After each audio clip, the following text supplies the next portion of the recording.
Agora são 9 horas e 16 minutos, já estamos de volta e ao vivo com exclusividade para você que nos acompanha pelo canal 10. Assinante, telespectador, bom dia, obrigado pelo seu carinho. Estamos com você em todo o Agreste, Sertão Alagoano, em Paulo Afonso, na Bahia, e na linda Praia do Francês, em Marechal Deodoro, coladinha com Maceió.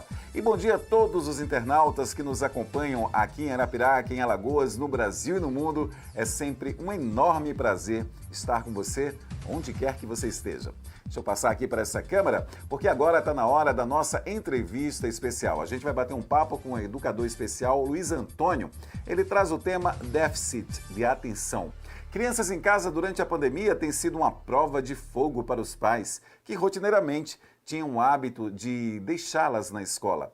E criança, naturalmente, tem energia de sobra que nem sempre dá para acompanhar com grande frequência. Em meio à observação da inquietude e falta de concentração, logo vem o rótulo: deve ter TDAH.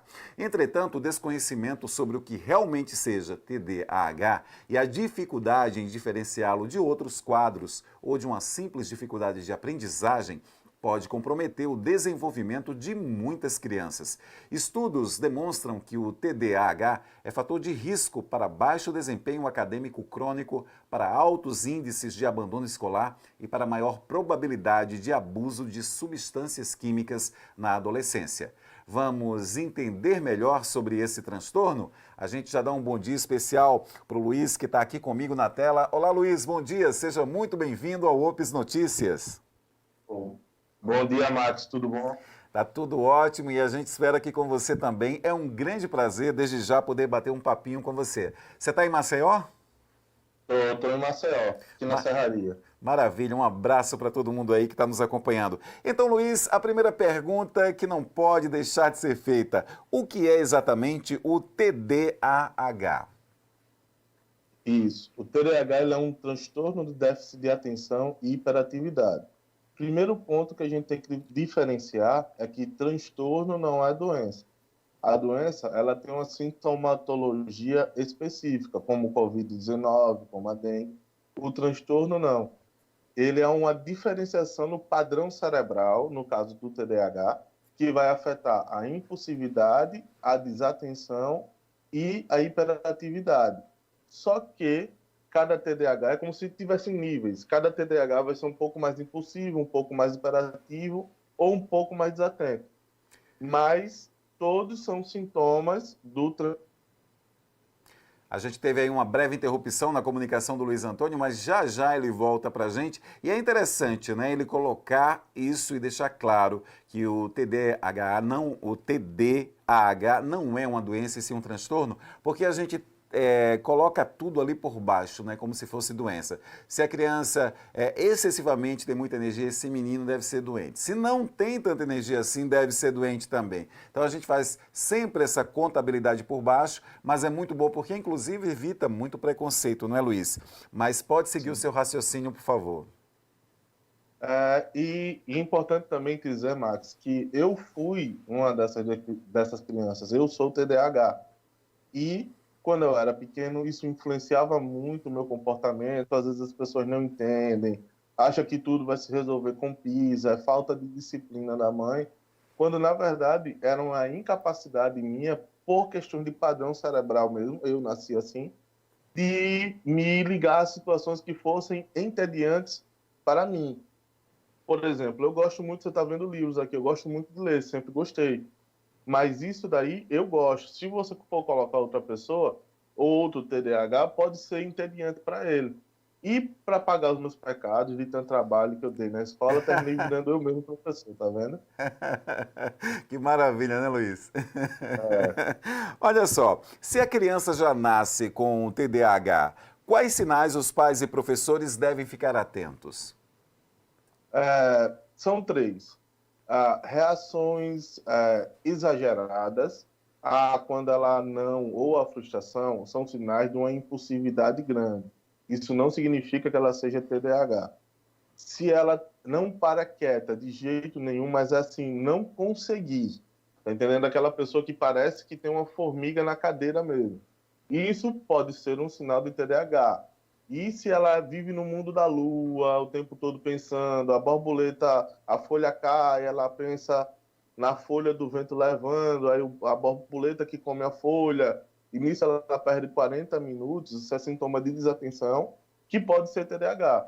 O ideal é você levar para um pediatra, para um neuro, para psicopedagogos, neuropsicopedagogos, para que eles avaliem o conjunto do comportamento que se apresenta, se é TDAH realmente e se esse TDAH provoca prejuízos na convivência dela. Porque os pais têm muito Ok, a gente teve mais uma pequena medo. interrupção, mas já voltamos. Pode falar, Luiz, estamos ouvindo. Opa! Ah, eu nunca fui medicado, Max. Eu nunca tomei medicação, nunca houve a necessidade. Mas, caso haja, é necessário que os pais entendam que isso não é para que o filho dele esteja tomando uma medicação, um remédio para ficar quieto, mas sim que os sintomas sejam aliviados no dia a dia dele, porque é muito. É como se a gente, para a gente que é TDAH, a gente está tendo uma ideia que é maravilhosa. Só que não é, tá entendendo? Vamos subir naquela árvore que vai ser muito massa, vai ser legal, não sei o quê. Só que a gente vai e quer subir até o topo. Só que aí já vira perigoso. Então, é necessário ter é uma linha tênue, mas é necessário o pai estar cercado de profissionais que ele confie, para que essas avaliações e esses diagnósticos eles possam vir sem peso, porque diagnóstico não é sentença. Então, não precisa vir culpa, não precisa vir medo.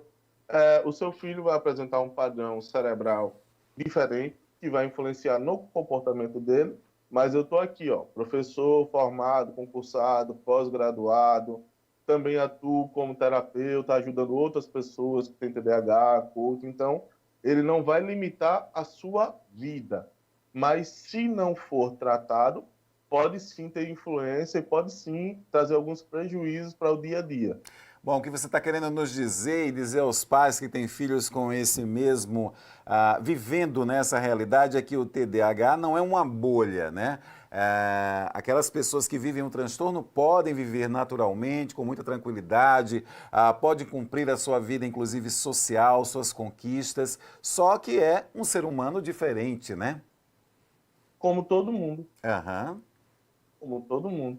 Tem um conceito que chama de neurodiversidade, que ele nos diz que 100% de conformidade na natureza é impossível. A natureza naturalmente cria as regras e as exceções. Se as exceções elas já estão previstas por questão de probabilidade, porque a natureza é assim, então é normal que elas ajam. Então o TDAH ele é diferente, o autista ele é diferente, o dislexo ele é diferente. É só isso. Como todo mundo, um é diferente, um é baixinho, um é alto, o outro não tem dificuldade de falar com a câmera, o outro não. Então são características inatas, porque elas já nascem conosco, e que na medida que a gente vai evoluindo, a gente vai superando as dificuldades, fazendo adaptações, e a vida segue normal, como é de todo mundo. Corretíssimo. Luiz, o TDAH, ele acontece com mais frequência do que a gente supõe? E qual é a sua causa? Olha, não tem causa definida. O que se sabe é que existe um fator genético importante, mas não há causa definida. A 0,5% das pessoas no Brasil e no mundo é a estatística de que são TDAHs. Mas desses 0,5%, as que realmente vão apresentar algum prejuízo para a vida, já é um percentual bem menor. Mas o TDAH está aí, ele existe, talvez Einstein, ou supõe-se, né? E outros grandes gênios inquietos da humanidade tinham essa formiguinha do TDAH na cabeça que não permitia que eles se acomodassem. Olha só, Luiz, você falou há um tempo atrás sobre a importância, né, de alguns profissionais, até na observação desse transtorno. Então, ele só realmente pode ser diagnosticado com esse conjunto de profissionais, desde um neurologista até um psicopedagogo, enfim, um pediatra. É eles que são os responsáveis mesmos na identificação do transtorno? Olha, diagnóstico, hoje, pela lei brasileira, só quem pode dar é o médico. Então, seria um psiquiatra infantil ou adulto, se ele for, seria um neurologista, seria o pediatra, mas psicólogos, psicopedagogos, neuropsicopedagogos, eles avaliam para que o médico tenha o máximo de informações possíveis antes de fechar o diagnóstico. Porque, como eu disse, é um transtorno, então ele vai se apresentar de 100 pessoas, vão haver similaridades entre as 100, mas vão haver diferenças muito grandes. Por exemplo, eu sou pouco impulsivo. Eu reflito muito antes de falar, eu reflito muito antes de tomar uma atitude, mas tem outros TDAHs que vocês vão ver que ele não pensa em nada. Antes de falar, sai falando, sai falando, sai falando, e depois que falou, pede desculpa, se arrepende, fica com culpa. Então, não é algo fechado. Por exemplo, todo mundo que tem dengue vai ter febre, diarreia, dor de cabeça, dor atrás do olho. Eu falo da dengue porque eu peguei muito, já peguei umas 3 vezes. Que Eu tenho pena, né? muita experiência. Mas, ó, vai ter sempre esses sintomas. Com o TDAH, não. Ele vai variar a desatenção, a hiperatividade, a impulsividade e o nível deles. Ok, Então, o ideal é que você realmente se cerque de tudo e que, se for o caso levar para um psicólogo, eu nunca vi terapia fazer mal a ninguém. Então, pode, independente de qualquer coisa, faz terapia que é importante. olha, é importante, né, que você coloque que não há um nivelamento entre, entre os pacientes, né, que possuem aí o TDAH. Você falou anteriormente nos autistas, e os autistas têm o espectro, né? Ou seja, eles E também não estão nivelados. A é diferença de mais um. amplo ainda. Pois é, a diferença de uns para os outros é imensa. Então eu acho muito importante, sabe, essa marca, respeitar essa marca que cada um de nós tem, que é a sua própria individualidade, como você mesmo falou anteriormente. Agora, o TDAH, ele pode estar associado a outros transtornos, Luiz? Sim, sim. O TDAH pode vir com um transtorno mais recente, que é o transtorno opositor desafiador, que é um transtorno em que, neurologicamente, a criança ou adulto, ele tem... É como se fosse uma aversão à ordem, sabe? Eles Uhum. sentem uma necessidade de desafiar o tempo todo. E isso é muito desgastante para a criança e para quem convive. Eu já tive alunos que tinham... a gente transforma tudo em sigla, que é o TOD, Transtorno Opositor Desafiador, que ele era um menino muito bom, mas quando você dava os comandos, por exemplo, eu sou professor de educação física, eu trabalho com psicomotricidade, aí na aula, leve isso até outro local. Ele ia, pegava, mas quando faltava 5 centímetros para colocar no chão, parecia que batia assim, um fio na cabeça dele, ele ou jogava. E se a gente não tiver maturidade para entender o que acontece com essa criança, a gente vai terminar brigando, brigando, brigando, brigando, e não é o caso. O rio, ele não chega no mar porque ele sai arrastando tudo, é porque ele aprende a contornar as adversidades. E quando você tem uma criança atípica, no conceito da neurodiversidade, é natural que você aprenda o quanto ela pode dar e o quanto você pode extrair. Eu particularmente, acredito na educação justa e exigente.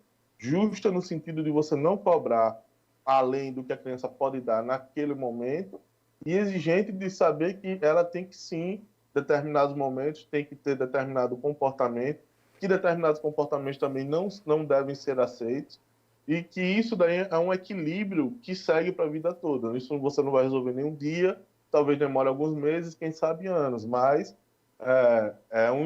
você investir no seu filho, você investir no seu marido, no seu amigo, é uma coisa que você vai colher com certeza a longo prazo, porque o ser humano ele foi feito para evoluir, mas é necessário que essa oportunidade seja dada.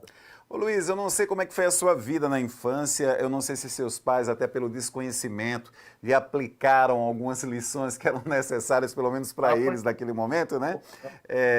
Mas eu queria saber, hoje em dia, quando você lida com os seus alunos, com essas crianças que têm esse mesmo transtorno que você tem, você se enxerga nelas e por isso você quer fazer algo diferente, um trabalho melhor, uma orientação mais assertiva? É assim que você enxerga esses alunos? Então, Marcos, hoje eu só trabalho com crianças atípicas. Hoje eu sou concursado em Marechal Deodoro, eu dou aula no núcleo, que é o NAI, que é o Núcleo de Atendimento de Ensino Especializado. Então, são para aqueles casos que realmente não tem condições de ficar numa sala de aula regular, por mais que nós tentemos incluir, se tenta muito em Marechal. Então, hoje eu só dou aula para esse público. E sim, eu me vejo muito. Isso tem muito a ver com quando o TDAH retornou para a minha vida. Eu, quando era pequeno, minha mãe me levou para os tratamentos, neuro, fiz todos os exames, mas como TDAH eu esqueci que eu era TDAH, porque não era um assunto que a minha mãe falava todos os dias. Então, fui seguindo a vida. Eu, na minha inocência, na minha ingenuidade, eu via que meu comportamento era diferente e eu achava que eu era meio doido, sabe? Mas estava tudo certo. Passou-se o tempo, quando eu fui casar, a minha mãe sentou com a minha esposa e ela conversou sobre o TDAH. Ela conversou, olha, ele tem algumas manias. Por exemplo, essa mania fica muito amplo. Às vezes, quando a hiperatividade hoje a minha é mental, fica muito forte, eu coloco a TV ligada no mudo, eu coloco no tablet, no notebook, alguma palestra que eu queira ouvir, e no celular eu fico jogando, porque eu aprendo quando eu escuto. Esse é o meu método de aprender. Então, eu fico escutando várias vezes aquilo que eu preciso estudar até que eu decore. Só que aí eu não consigo ficar parado olhando para a tela do computador para a aula. Então, parece que eu estou em outro planeta. Eu nunca vi ninguém estudar jogando, mas é desse jeito que eu aprendo. Agora, também há momentos que eu gosto de ler, que eu consigo me concentrar só em ler, não há problema nenhum. E a minha mãe conversou com a minha esposa, e a partir disso, sabe quando parece que cai aquela fichinha? Rapaz, eu digo, poxa, estava tão óbvio, e eu até tinha informação e eu esqueci. Aí eu fui falar com a minha mãe, né? Com a mãe aqui no Nordeste. Eu disse, poxa, mãe, a senhora não falou? Eu disse, meu filho, você sabia. Mas assim, eu não tinha que colocar uma placa, tenho TDAH em casa. Aí eu disse, poxa, mesmo, você esqueceu porque você esqueceu. Eu digo, não, realmente. E aí foi quando eu fui estudar para me entender. Eu já gostava muito de comportamento humano porque eu tinha necessidade de me trabalhar. E só foi somando, somando e a vida me levou para esse caminho. Então, realmente é uma bandeira que eu carrego da minha universidade, é uma missão que eu tenho na minha vida. E, principalmente, eu falo para que outras pessoas, mães e pais que estejam assistindo, que tenham seus filhos TDAHs, porque no meio do turbilhão você não consegue ver o horizonte, ele existe. Então, ele existe, eu estou aqui, não só eu, como muitos outros exemplos, mas eu estou aqui falando, então, calma, respira, ele existe, está difícil agora, mas depois vai se adaptando. Olha, Luiz, fantástica a sua história. E aí tem uma coisa observável que é muito bacana. Como as pessoas do seu entorno, seus pais, seus parentes e hoje sua esposa, conseguem conviver tranquilamente com seus hábitos sem que isso altere tanto a vida deles. Então é possível essa convivência dada aí pelo seu próprio exemplo. E quer saber de uma coisa? Se olhar de perto, ninguém é normal. Todo mundo tem os seus hábitos, seus costumes, né? Sua personalidade. Pode falar. Olha, eu digo mais, Max. Eu não quero ser normal, sabe por quê? Eu nunca vi ninguém normal mudar o mundo. Muito bem, está corretíssimo. Agora, me conte aqui, Luiz, o TDAH, ele não é uma doença, então eu não vou perguntar se ele tem cura, né? Só possui realmente tratamento, ele não é reversível. E qual é o tratamento mais indicado? Olha, quando se é criança, há uma dificuldade natural de conseguir gerir as emoções. Quando você tem algum diagnóstico, isso daí se potencializa. À medida que nós vamos ficando adultos, nós vamos gerenciando melhor nossas emoções, nós vamos aprendendo, nos conhecendo, sabendo o que nos irrita, aquilo que nos alegra. Então, a gente evita certas coisas e potencializa outras. Então, a maturidade, esperar o tempo passar, é muito importante, mas acompanhamento psicológico, psicopedagogo, ele também vai ajudar muito. E o que acontece? Na fase adulta, essa frase é do meu amigo, o terapeuta Luiz Fernando Ramos, ele é hipnólogo. Eu Ele conheço, fala, é meu amigo também, viu? Pronto, é grande amigo meu. O Luiz, ele fala o seguinte, adulto não tem problema, porque o adulto sabe resolver os problemas dele. O problema é a criança machucada quando ela influencia no adulto. Então, se esses machucados não cicatrizarem, eles vão influenciar muito mais no comportamento do adulto. Porque, na verdade, ele não está reagindo como o adulto que é, ele está reagindo com toda a dor, a mágoa que ele carregou de quando era criança. E isso não é só o TDAH, somos todos nós. A diferença é que com tempo, com terapia, com trauma, com acesso a diferentes estímulos, a tendência é nós ressignificarmos as coisas e conseguirmos seguir em frente. Eu estou nesse caminho de ressignificar tudo que eu posso e é um convite que eu faço a todos vocês. Vão ressignificar, vão olhar para si, pega dentro de você aquilo que está no teu coração, porque muitas vezes o que sai da boca não é o que o coração sente. Então, vamos olhar para dentro, porque com certeza no final eu falo muito isso. Eu não garanto no meu conteúdo, quando eu dou palestras ou quando eu faço meu conteúdo na internet, eu não garanto a ninguém. Em 30 dias você vai estar melhor, em 60 dias você vai dobrar suas vendas. Não, não prometo nada disso. Eu prometo uma jornada que, se você souber aproveitar, no final você sai uma pessoa diferente. E é nisso que eu acredito. Eu acredito na jornada. Eu acredito no caminhar e encontrar felicidade nesse caminhar. Pois é, não existe o ponto final da felicidade. A felicidade está no processo, né? Então que a gente se construa, se descubra, se adeque ao que a gente quer se adequar para que a gente tenha uma vida verdadeiramente feliz. Minha última pergunta para você, Luiz, qual é o papel do professor no processo de diagnóstico e no tratamento do TDAH?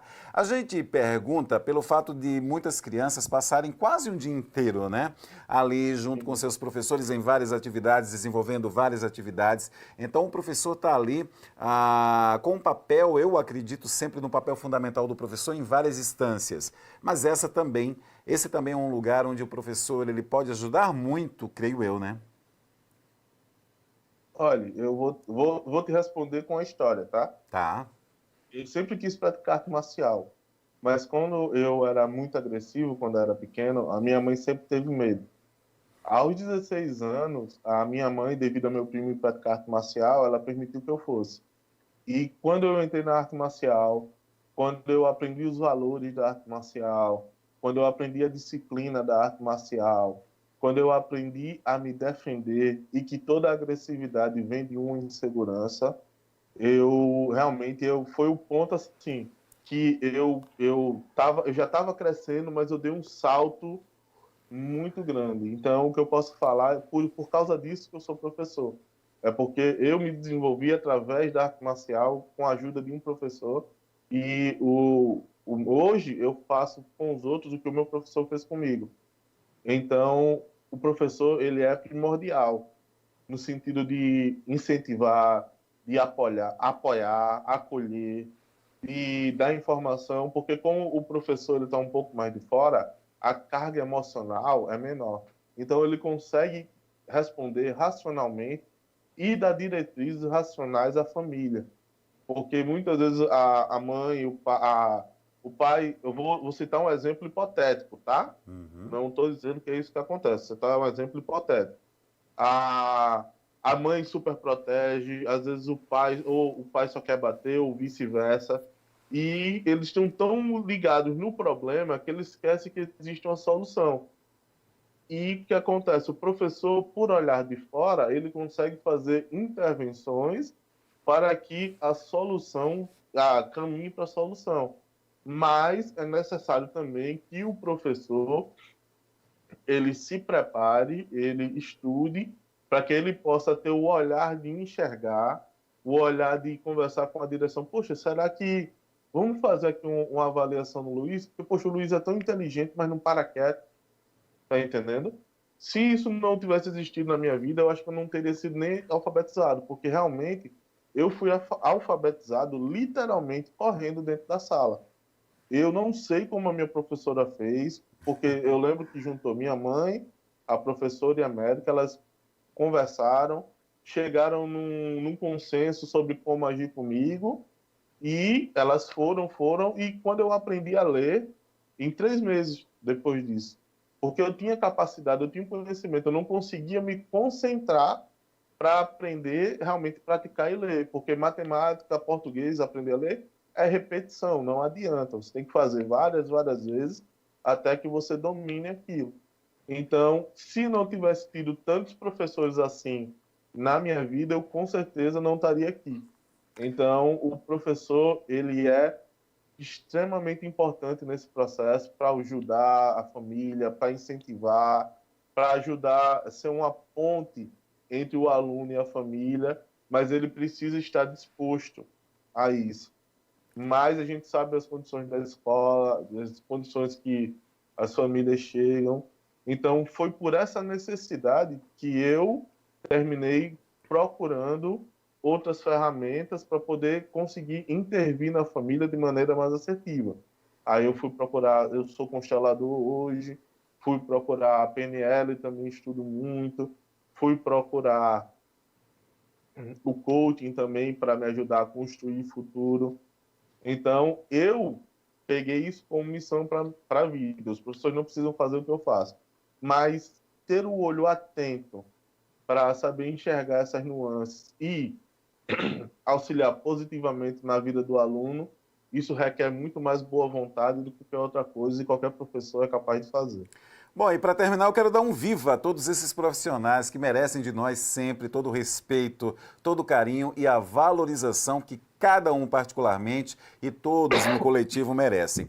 Olha, eu tive o prazer de entrevistar o Luiz Antônio, educador especial, que trouxe o tema déficit de atenção, conversando com a gente sobre o TDAH. Ó, Luiz, a gente colocou o seu Instagram durante essa entrevista e agora ele está no ar, que é o @Luiz Antônio STOSS, né? A abreviação de Santos. Então, Luiz Antônio, e é Luiz com S, Luiz Antônio STOSS. Se as pessoas quiserem saber um pouco mais, né, sobre tudo o que aconteceu aí, sua trajetória de vida e especificamente sobre o TDAH, é só te seguir e bater um papinho legal ali pelo direct, né? Sim, sim, sim. Serão todos bem-vindos.